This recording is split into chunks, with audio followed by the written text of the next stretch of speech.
بسم الله الرحمن الرحيم walaalkayga muslimka ahow su-aashan ma isweydiisay xaggeed ku dambayn doontaa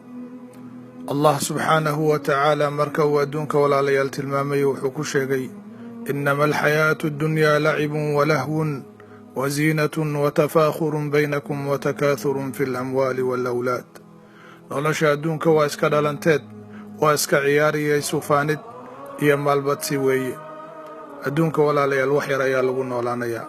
quruxda adduunka yaysan ku sirin oo mataqaanaa ha noqonin mid ku kadsooma cuntada macaan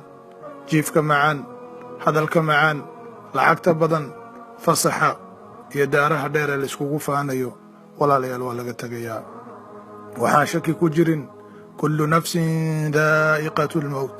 naf walba inay geerida dhadhaminayso walaalayaal adduunkan laguma keenin ciyaar laguma keenin ilqurux si bes ah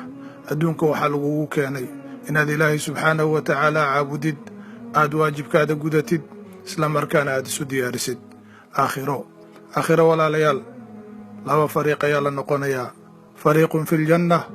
qayb jannada ku jirta wa fariiqun fi saciir waxaase nasiib darro ah inaadan u diyaar garoobin fariiqa jannada inaad ka mid noqotid walaalayaal sidaad u jeceshahay inaad jiif wanaagsan u heshid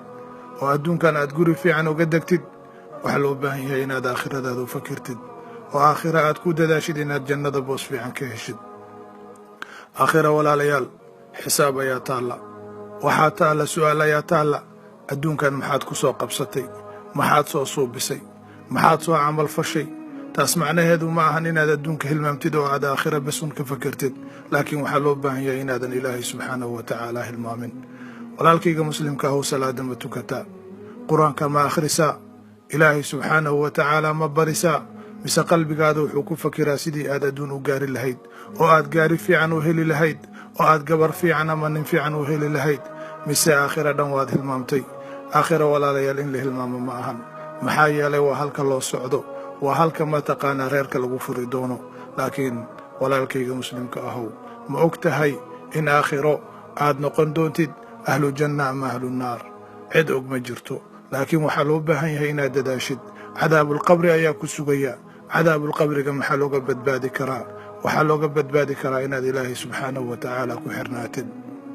cadaabulqabri macnaheedu waxa weeye marka qabriga lagu dhigo keliga ayaa lagu dhigayaa waalciyaadu billaah marka waxaa dhici karta haddaadan aakhira u shaqaysanin inaad dhib badan kala kulantid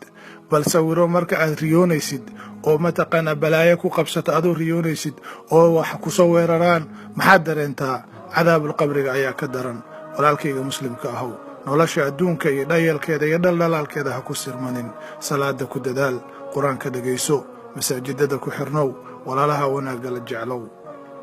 wallaahi walaalkayga muslimka ahow